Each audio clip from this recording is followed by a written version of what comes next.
I didn't even say this recording started. Good for me, mate. You're slacking. It didn't say it on mine. Hi guys, welcome back to the Once You're In podcast. This is episode 45. This is going to be a bit of a different kind of episode because me and Reece are just so busy. No, in all seriousness, we're not sacking the podcast off, but this is going to be like a half an hour faster episode because we're going to Ninja Warrior. Yeah. We're so busy, we decided we're going to Ninja Warrior. We're sacking off half an hour of the podcast. To be fair though, like Thursdays are very busy. We're going to Ninja Warrior and we're going bowling and we're filming them both. So we're still giving content out. We're still providing. Yeah. If you're not happy enough with this half an hour episode, then just go over to our YouTubes and soon enough there'll be videos out of the events at Ninja Warrior and bowling. That'll probably combine to longer than the half an hour. So you're getting more content. Yeah. You're getting more bang for your buck on YouTube as well. Yeah, if anybody complains, then like you've not got a foot to stand on. Like we don't care. Yeah. You know? Yeah, just fuck off. Don't listen to the podcast then. Stop listening. Listen to a different podcast. We don't want that. Should I see if people have reviewed the podcast? Go for it. Yeah, go for it, mate. Spoke about that last week. What were we on? We're on 17. Yeah. Guess what it's on now? I said, I'm going to say 28. Fucking hell. It's on 47. 40? Jesus Christ. 40? Wait, we got 30 people. Thank you, everybody. That's fantastic. Thank you. Thank you. Yeah. That's mint. Thank you, guys. Let's get it up to 100. Yeah. Let's get it up to 100. Go on Spotify and go onto the podcast and rank it. Huh? They took their time, even though it was 5 seconds. But yeah, it didn't take long, did it, guys? But that's class. So we've got 47 reviews, and we're on 4.9. That's our rating out of 5. Yeah. Can we get it to 5? Will it eventually shift to 5 if so many get a 5? I reckon so, yeah. Yeah. That's the thing, though. If you've had a 1, surely it's impossible to get 5. Yeah, it should be impossible, but I don't think it would be. No. Right, guys, thank you very much for that. I actually really do appreciate it. Please do continue to rate us. I mean, not the guys that already have rated us because you've already rated us, but if you haven't rated us yet on Spotify, please go and give us a rating. Also, if you're not already subscribed on YouTube, then please like and subscribe. And also go over to Reece's channel as well, because it's not really fair that it's on my channel, and I can tell he was about to say that. Yeah, exactly. So, right, let's crack on, because I've got questions from last week and some from this week. And this is we're not even doing a weekly update, mate. This is my last week on the podcast. We don't have time for a weekly update. Mate, this is my last full week. What are we going to do for the podcast next week? I'm going to do it in surgery. Is it on the Tuesday? On the Thursday? Yeah. We'll just do it on a different day. Okay, sound. Do you want to do it Friday? Because I'll be fucked Friday. Yeah, we could try and do it on Friday. Yeah. Will you show us your bitch tits then if they're getting removed? Will you show us them now before they go? Mate, I've not got bits. You can't even see. If I was to take this jumper off, you'd be like, "Oh, what are you? There's nothing there." I'd be like, "Fucking hell, mate." Get your tits off. Get your tits off camera. We get our video demonetized and deleted for nudity. They'd be like, "You showed a pair of woman's breasts at this time." Bitch tits. It's actually a male. Like, oh shit, sorry. Right. Have you got any questions from last week? I'll have a look, mate. I'll have a look. I think I did. I think I had a few. I know you've got more. My phone wasn't working this morning. I already told Finn. So I haven't actually got any questions for this week because I couldn't post a story. Not ideal. Right. What was the date? The 21st. 21st. So yeah. Are you going into last week's questions? Yeah.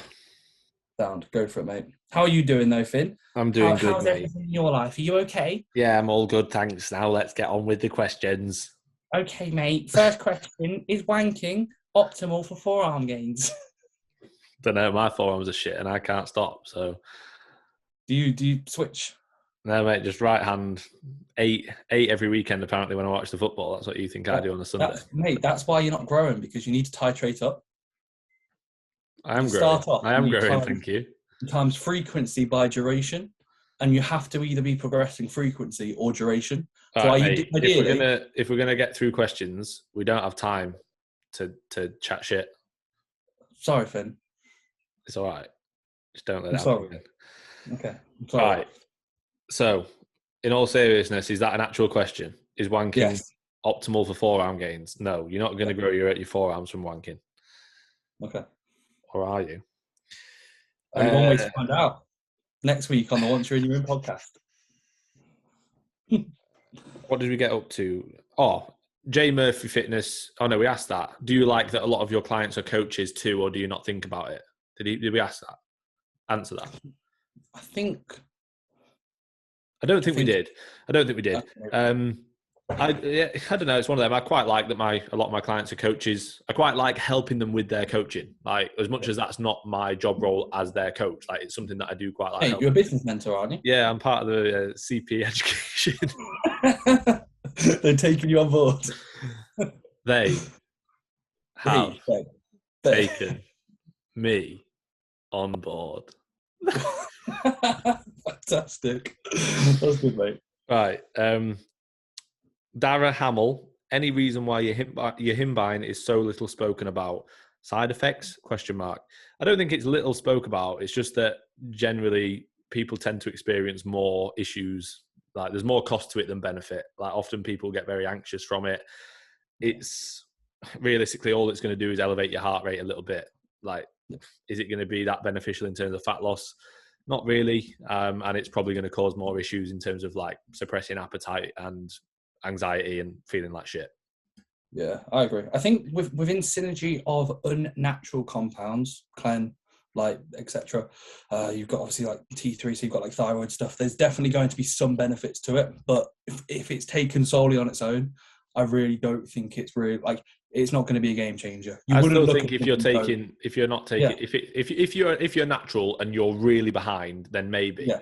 But if you're enhanced and you've got other things at your disposal, I don't think it's not a good. It's not like, oh yeah, take your Himbine. It's like, if it's just going to be something else which you probably don't need. Yeah, exactly. Lawrence Lifts, have you ever considered moving up north for Ultraflex? Mate, you're ditching me. You're leaving me. I'm not. I don't know where we're moving yet. I haven't considered moving up north for Ultraflex. Like, I have more family up there. Obviously, I'm from there with my northern accent. That's not even northern. I feel like I haven't got an accent anymore. But apparently, Shannon says I still have. You do, yeah. So, yeah, I've considered moving up north because my sister's got a little boy. She's got a little girl on the way. My mum and dad live near. And you just love her kids. She's popping them out left, right, and centre. She's pregnant. She's pregnant again before she even finished having this one. Mental. I don't know how she's doing it. Yeah. Mum and dad live, obviously. Well, I'm from back up north, so yeah, potentially. But me and Shannon haven't decided yet. But obviously, Rotherham would just be an added benefit. But I'm not going to be one of those that's like, oh, I moved here just for the experience. It's gonna completely, drastically change my my bodybuilding lifestyle. Yeah. Yeah, it's not going to. It's just a good gym. Yeah, no, I liked when I was in Leeds, and if I was to move, it would be more northern. But I don't think it would be just solely due to gyms. But it wouldn't make sense when I move, aren't you? Yeah, I'll just live in your basement, mate. If that's okay. Do you mind? Can you take me in? Yeah, can you take me? Can you adopt me? Can you and Shannon adopt me? No, because you're a fucking nightmare. Oh. I'm not doing everything that your mum does for you. Fucking washing you, brushing your teeth, buying everything for you. I'm not giving you a car. You do more than my dad would do. Yeah. Fuck all. Yeah, I was. Right, come on. I'm quite enjoying quickfire. So this one's for you, mate. Perrin Tustin, can you ask Reece what health stuff he does for PEDs? Blood test, ECG, SUPs. And then he put, love you, never see Reece's box. Oh, well, to be fair, I rarely ever put him up. Perrin, I told you this in person, to be fair. So I'm not too sure if he's he spoke to me about this. And he was asking probably about... just wasn't listening.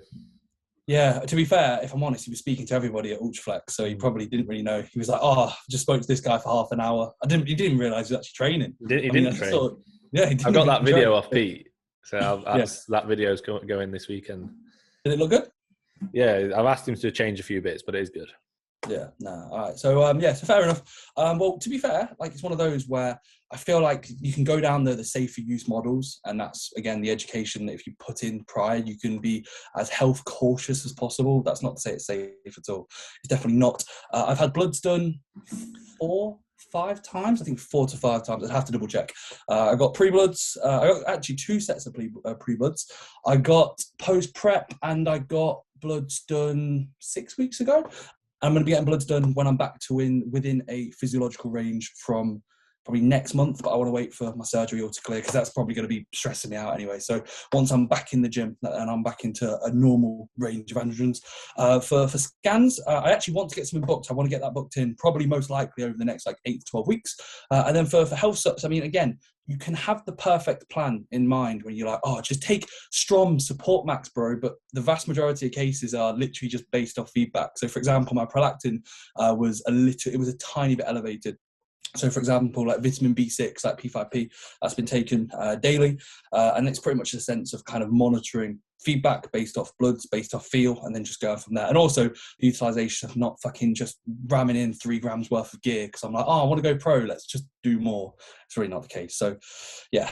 But, Perrin, if you want to DM me, I'm more than welcome to give you a full in-depth answer. But that's pretty much the best I could say in a quick-fire standpoint. Cool.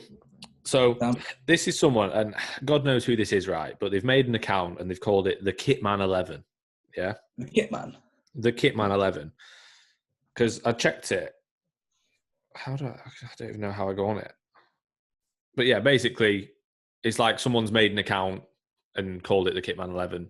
Probably someone who does follow us but doesn't want to know that they're asking us a question, which is a bit strange. But yeah, anyway, what's the hardest thing you had to mentally overcome when getting stage lean? Looking like shit.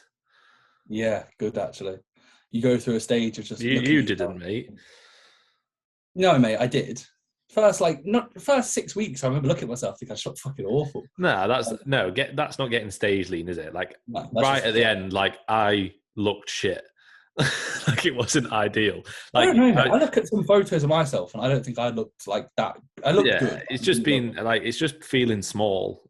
And also, like, if you are pretty run down, you know, you're pretty fatigued, you're very flat, like, the look's not very good at points in a prep. So you just have to sort of accept it, get your head around it. Yeah, I didn't really, again, I feel like so many people overstate it. I really didn't struggle. No. Like, in any really aspect. It was just like, okay, cool, this is how it is. You don't have enough energy to even be thinking. Like, you just literally crack on. Yeah, you're just like, okay, cool, I gotta do it. The most thing I struggled with, I'd say, would be like getting up in the middle of the night to go to the toilet and not having the energy to get out of bed. That was like when I actually remember. The bed. Yeah, I just pissed the bed. Do you want to tell everyone how you shat yourself the other day? Oh, that was bad. That was really bad. Those shorts, Gap shorts. If you'll never see me, the grey ones, are fine. Gay grey ones are fine. I had these black pair of Gap shorts. Are those gay ones the ones just with a massive hole at your arsehole? for easy access. Yeah, definitely. Just get my gay shorts. Yeah, my gay shorts. I'm going out. I'm going to Ninja Warrior. Let me just get my gay shorts on. Like, so yeah. But no, I didn't really struggle with anything. And that's not me trying to sound hard or like hardcore or like, oh, I'm such a bodybuilder. I genuinely didn't really. It was just like, this is it. I don't remember struggling with anything. Like, the reason I said like looking like shit is just because. What about with people? Struggling with people? I think that's a better word. Yeah, maybe. Like, but he said, what's the most thing you had to overcome mentally? Like, so that's different to like people being annoying. Yeah. Anyway, next one. This is from good old Oren, Oren O'Neill. He's a big fan of the podcast. Loves to comment on YouTube as well. I hope you comment on this one, mate. Loves to sack you as well. He loves to sack me, yeah. He messaged me after that, he said, the reason I sacked you is because you coach me so well that I can do it on my own. Oh, really? Yeah. That's what he messaged me. So you're such a good coach. He thought, Finn's such a good coach, I'm going to get rid of him. Yeah. To be fair, like, I kind of get that. You know what I mean? Like, for clients like that where they, especially like more lifestyle clients, I get it when people obviously have goals of competing and stuff in the future, but I kind of understand with lifestyle clients, if they're doing really, really well, which he was making a shit ton of progress, like if you can go and do it on your own. And he was the type of client as well who I know that like his mentality was very good. Like he just cracked on, he trained really hard, he ate his food, he didn't miss a beat. Like he was on it. So yeah, and he's obviously done very well since. Well, I don't know, but I think he is. Unless you've turned obese, mate. Let me know if you have. And there's signed up for coaching, flash sale. Yeah. Just let me know, mate. I'll give you a discount because you're a previous client. So he's put heading travel Canada and the States. So I'm guessing he's saying he's traveling to Canada and the States for a couple of months during the summer. How do I maintain my current physique when training and nutrition won't be optimal? I'm feeling a bit anxious as I'm very happy with shape and strength and don't want to self-destruct. So, mate, just fill out my application form and we'll go through it. We'll go through how I can manage it. Cool. Yeah, so there's a link in my bio. Just fill that out, drop me over an application. From there on. Really excited, mate, to get me back on the team. So no, I'd put a story saying welcome back, and then I'll put underneath. This really shows my level of coaching. This is the biggest compliment to a coach. Huge compliment when clients return. Awful, absolutely awful. So yeah, so no, I wouldn't worry, mate. I think I said this to a client the other day. Like, when it comes to an exercise, like me and you are very shifted towards, like, for example, that Friday session we utilise the side back shoulder press. Let's say the Saturday session, let's say we do a deadlift or whatever, it's probably not as apparent. But let's say the side back hack. If we were to go and do a session at Pure and we were to use a matrix hack, we wouldn't get as much out of it in comparison to side backs. But if we were to still take it to failure, we're not going to lose any muscle. If we were to train at Pure now for the 6 months, of our legs aren't just going to disintegrate and deteriorate, as we mentioned on the podcast. You know, what was the opposite of deterioration phase? Deterioration phase. We wouldn't enter an intentional deterioration phase. If you can still take a muscle from a fully lengthened to a fully shortened position under a level of resistance, and you can take it to failure, and you've trained to failure in the past, you still will be able to create somewhat of an adaptive stimulus. And therefore, even if the exercises are absolutely awful, you could still probably grow, or you could at least maintain. So as long as you can still create a decent training stimulus, whether that's a gym that's going to be amazing or not, I really wouldn't worry. Are you going to be progressively overloading lifts and smashing, let's say, new PBs, bro? Probably not. But you still will be able to progress, and you still will be able to keep somewhat of a progression scheme in mind, whether that's volume, whether that's frequency, whether that's intensity, whether that's load, reps, etc. And then as long as with your nutrition, you're not eating next to nothing, you're eating an adequate amount of protein, you're eating at somewhat of a maintenance or a consistent level of calories, you're not drinking every night, I really wouldn't worry, and you should be relatively okay. Are you going to make strides in your physique? Maybe not. Are you going to lose your current shape? If you're cautious, probably not. Yeah, I would say it's unrealistic to say that you're going to improve your physique.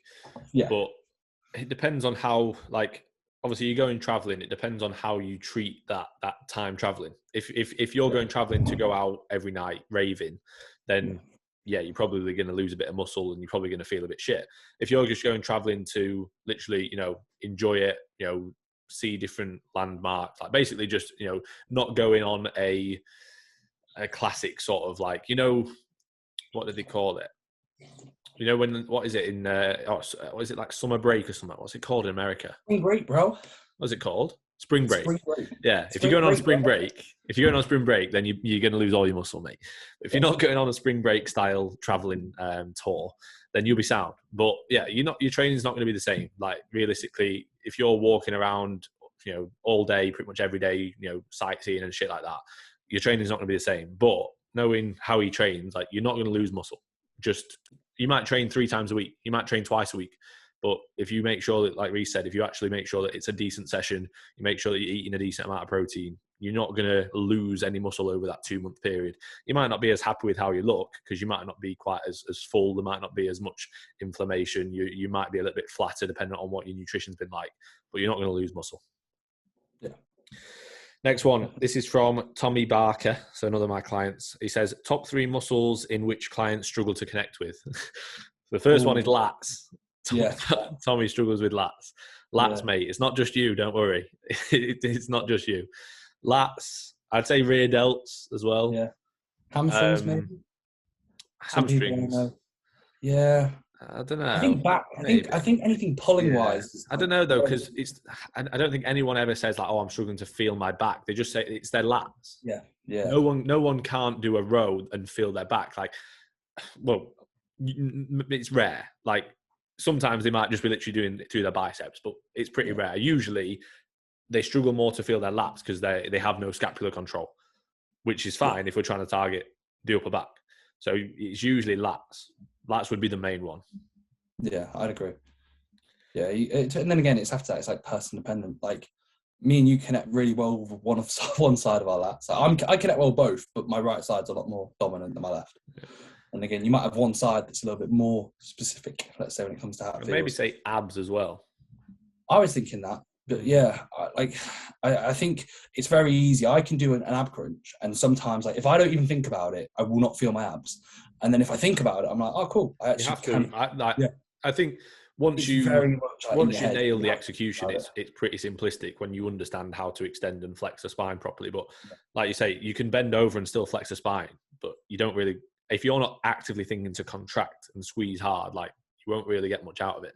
Whereas, let's say on like, if you don't think about bending over, you don't think about bending over. You have to think about really squeezing hard when you bend over. Actively bending over and opening up, ready. Yeah. No, you like if you on a Smith press, for example, or a nice machine press, like if you think, like, for example, the Nautilus shoulder press, is impossible, like physically impossible for you to not feel your front delts on that movement. Yeah. Like, even if you don't feel a crazy burn, like, they are doing the work. Obviously, yeah, you're gonna have a bit of upper chest, bit of tricep, but they are doing the work. Whereas with abs, like I say, you can do the right kind of movement, but if you're not really focused on actually engaging the abs, often it won't really feel like you're getting much out of it. It's the same with the lats. You can do a lat pull down, which might look like you're doing it quite well, but if you're not really actually focusing on dragging and actually utilizing the lat, if you're just thinking about pulling it down, you're probably just going to feel like your bicep and your forearm and your grip is taking over rather than actually engaging the lat. But yeah, it's not just you, mate. Lats are pretty common, a common body part that people struggle with. Yeah. This is from Will Razzo. He says, looking to grow... Can I interject? Next time, I'll just answer your question. Send me a screenshot over, because then I could actually read them through at the same time. That's what we should do. No, it's my podcast. You can answer this one. He says, looking to grow a beard. Heard you are the one to talk to. Then he put, for my post-workout meal, I have 1.5 hours before low GI and 3/4 hours before high GI. Is this effective? I don't know if he's asking about the beard. That's not going to grow you a beard. I think that's going to help you beard. Actually, say, hey mate, I've been really trying to nail the post-workout window for beard growth. I've heard it's really good. I have 1.5 hours before. That wouldn't be post-workout. Is he having it in the gym? Imagine in between Silex hack squats, he's like, here we go, low GI time. Post-workout intra. Intra post. I have 1.5 hours before. Then he's put low GI, and 3/4 hour before high GI. And then he just put this effective in a separate box. I mean, if it's an easier, like, I think maybe he's eating directly afterwards, and then he's eating an hour and a half afterwards, maybe. Like, yeah. So I'm assuming he means an hour and a half after, and then another one like 3/4 of an hour after. Yeah, and I mean, like, if you can get more food in that way, maybe it's not a bad idea. But I just think eat your post-workout in the same. Like, just eat your post-workout. Yeah, I often for me, and even for some clients, I have like a post-workout and then like a post-workout. But the only reason I call it a post-workout is because it's the meal after. It's just a fancy name for it. And you're probably going to be able to have it a little bit closer to that post-workout meal, because post-workout, you're in a slightly better position to be able to digest and uptake food, really. Maybe not digest if you've not... Due to what, Finn? Due to what? Due to GLUT4, mate. What? No way. Wow. I'm not going into GLUT4. I feel like we spoke about that on the podcast before. Yeah, I think we have. GLUT4 and the uptake is better after a training session. Therefore, get more carbs in. Fantastic. Isn't it right? I feel like nowadays, everything is like a buzzword. I feel like we can't say anything seriously without it being a joke, because the whole industry says it. You know what I mean? What, the whole industry's a joke? So that's what we you know what I mean? Like, if someone asks us a question, like, and we seriously have a good answer for it, it sounds like it's not like a piss take, but we can make a joke out of it because they're just buzzwords that people use all the time. Yeah, I agree. I do agree. Yeah. Thanks. This is from Coach Simon Mod, right? This is the guy who, I'm sure, well, he might be listening, I don't know. This is the guy who applied for coaching, but only wanted to be coached if I was going to hire him as a coach. I want coaching, but you must take me on as an apprentice. You must guarantee you can hire me. I was like, I can't guarantee that, mate. So he's given us like a fancy question. Impacts of prolonged dieting induced high cortisol levels in digestive health and solutions. Jeez, it sounds like a dissertation study, doesn't it? Like that legitimately sounds like a study that like someone would create, and you just be like, "What's the?" I can't stand it when people put shit like that. Just literally just ask it in a basic way. So basically, he's asking us for. Basically, that's why he wants to be a co-coach, because he's just got ridiculous knowledge. Ridiculous knowledge. Just uses mate. He's used the thesaurus, and he's put every single word into the thesaurus before asking this question. Impacts of prolonged dieting induced high cortisol levels in digestive health. So basically, if you've been dieting for a long time and the cortisol levels that you're going to induce from that prolonged diet, are there going to be any digestive issues and any solutions for that? It's going to depend on the individual. It's going to depend on, it's going to, like again, the buzzword, it's going to depend on the individual. It legitimately is. It's going to depend on the issues. It's going to depend on a lot of factors. Some people can diet for months and stay absolutely peeled and have no issues at all. Other people can do that. Hormones be in the bin. The second they then have any food that's slightly different, they'll just be shitting themselves and they won't feel too good. They're not going to be in a good spot. Yeah, it's going to be I don't know. I think actual digestive health often is probably going to be better in a dieted state. Not maybe not in stage condition, but when you're eating a little bit less food, your body has less digestive work to do. There's less stress through the digestive system, through organs like the pancreas and so on and so forth. So your body's under a little bit less stress. But it's more so, I would say, psychological issues that you're going to get from a prolonged dieting phase. So the issues are going to be more so psychological, mate, rather than digestive health. The issues induced by the issues induced, prolonged induced issues dieting are more going to be psychological. I can't, obviously, again, it depends on the person, but I would argue you're probably going to experience more digestive health issues in an off season, when you're pushing a lot of food rather than when you're pulling back in terms of food. Right, mate, we're going to have to wrap it up. I mean, I've not even got onto this week's questions. Do I do a few? 2 or 3? End in 3 or 4? 5? Okay. Right, so okay, actually, we can probably smash through these. Miles Mason, did Reece turn to gear as a result of being bullied for being a sultana munching lard arse? Fantastic. Sultana munching lard arse. Yeah, I got bullied for being fat, so I was like, that's it, I'm going to get them back, I'm going to jump on. Straight on it. Is that question of the week again? That's what he wants. That's what he wants. I don't know. He said he wants that title every week. I don't know. We'll see. We'll see what the other ones are like, mate. Yeah, there's not a bad one from AJ Balwa. Perrin Tustin, what's it like being such a big boy at 228? I feel fat, mate. I'm a fat mess. I hate looking at myself. I'm going to quit bodybuilding. The psychological impacts of a long-induced gaining phase. Dissertation by Finn Kelly Coach. Exactly. With co-writer Simon Modd, because I've hired him. Overseen by dissertations. What's it? He was my tutor. Dissertation. Yeah. What's it? The dissertation. Who's the guy who oversees it? It's like your dissertation tutor or something. Isn't it? I can't remember what mine was called. Reece Fit. All right, Will Bertolini. Why have you started bench pressing? Because I wanted to put it in and Reece copies me. Yeah, because we got asked, what do you flat bench, bro? And we were like, we'll fucking find out. I know. Yeah. I don't know. We'll find out. It's an exercise. To be fair, at Premier, there's not a fantastic range of presses. We both have said that we wanted some free weight barbell pressing. We both connect quite well with the flat bench. We both progress it very well. We've never really had too much of an issue with it, have we? We ran it for so long amount of time last year literally the whole lockdown. You did. I had an incline, but we had barbell pressing in, and we both attributed it down to the best pressing strength progress we made. So I feel like we're not going to have it in for the next 6 months. We probably will have it in for 3 months, 4 months. But if we can drive progress up on that, then why wouldn't we? And it's a free weight press, which will hopefully have some cross transfer when we get into a more stable environment, which will correlate to, again, more progression. And it is fun. Like, literally one of the main reasons that we added it in was I felt like I was going into that push session.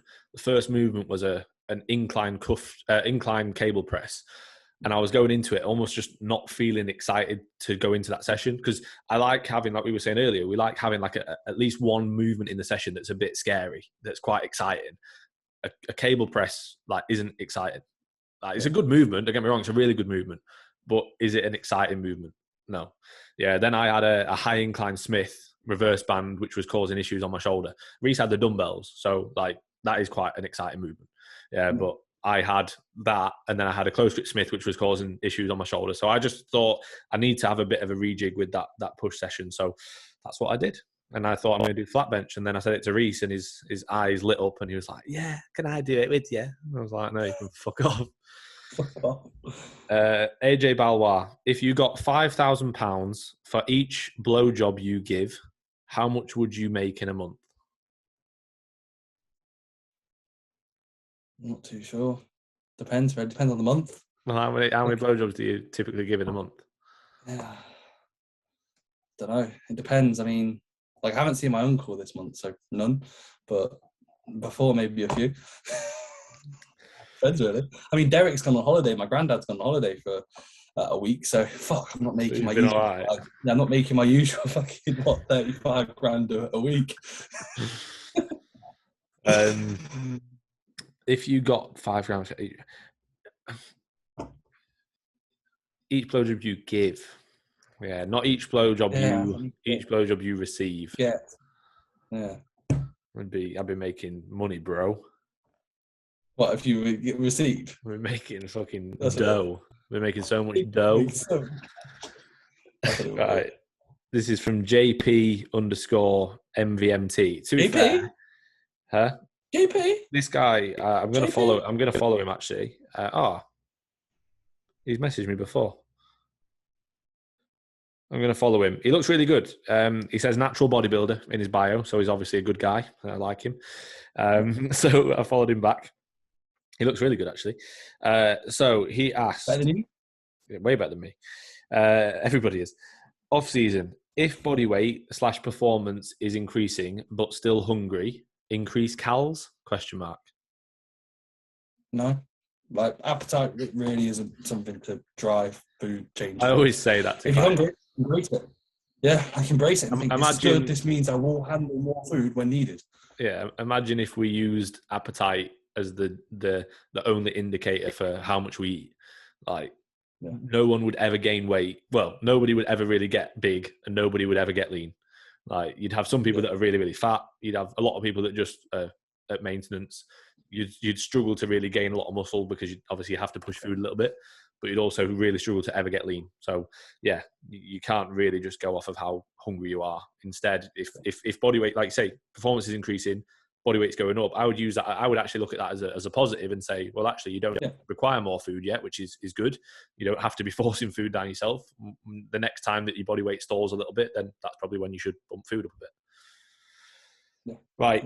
Will Bertolini, when would you look to implement intensifiers such as giant set / cluster set?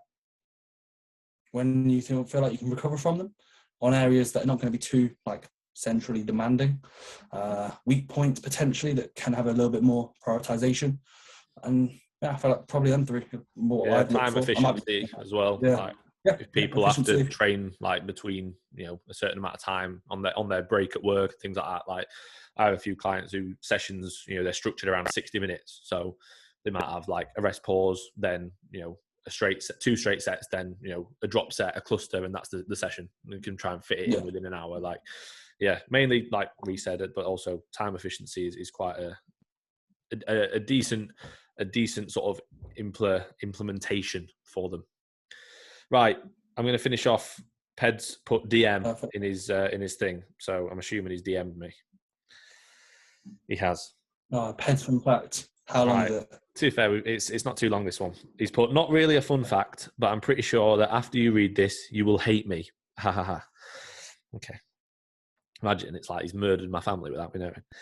Oh, by the way, everybody, I asked Ped if he'd come on the podcast for a special episode 50, because we've had a few people asking, and he said no. No. He basically put, Finn, look, I'm really busy with my schedule, job, life, etc., and I'm also a bit shy on camera. So he wants to remain on Instagram. I put, that's absolutely fine, mate. He put, I didn't think people love me so much to want me on the podcast. I put, I've had a fair few people ask me, mate. So yeah. Anyway, he's put, I played football for about 13 years, and at the time I was also a quite good player. Bet you weren't as good as me, mate. But midfielder in brackets. I stopped playing football. You were a midfielder as well. Yeah, I was better than you. Were a midfielder as well. I stopped playing football in 2012, and at the same time, maybe 1 year later, I also lost interest in football in general. But until I played football, I was a huge fan of a football team. Of course, you're thinking, but this team, after listening which teams you're a fan of, I think you will kill me. I don't think we will, mate. We're not really like that.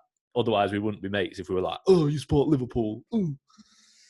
I was a huge fan of, and then he's put, wait, why telling people my fave team? Why not creating a poll where you guys try to figure out my favourite football? Remember, I didn't follow football since 2013. So yes, try to figure out which team I was a fan of. Ped is dictating the podcast. Try to figure out which team I was a fan of. Maybe one of you who are right will be greeted in the next podcast. I hope that you enjoy that fun fact, although it isn't really a fun fact. P.S. It was an English football team, if it doesn't be clear. So basically, Ped wants us to guess which football team it was, and then we'll put the guesses onto a poll on Spotify. He said that he stopped watching football after 2012, so that was when Italy got beat in the Euro final, wasn't it, by Spain? So clearly that ruined his love for football. Yeah. Well, oh, yeah. I was going to say, yeah, but he's on about an English football team. Yeah. So, all right. So, what team dropped in 2013? United. That'd be a good one. Arsenal were already poor then. United, but he won't be United because I support United. No. He won't be Liverpool because you support Liverpool. So it's probably Arsenal. Yeah. Could be Chelsea. Could be Everton. Yeah, I'm trying to think who else was there any other team that was like quite popular that just fell off a cliff? Like, had streets won't forget sort of hype, Not really. I'm trying to think. Nah. Right, any Italian I'll try and remember. I'll try and remember to put a poll on. But I've got to go, mate. I need to eat. Yeah, sound. Right, cool. That's it. Quick fire questions. Let us know if you enjoy. Let us know if you don't. Actually, no, don't let us know if you don't. Only let us know if you enjoy. Thanks for all the story tags as always. Thanks for all the questions. And we'll welcome you back on to, is this 45? So 46 next week? Yeah, 46 next week. Cool. Right, guys. Catch you next week. See you later.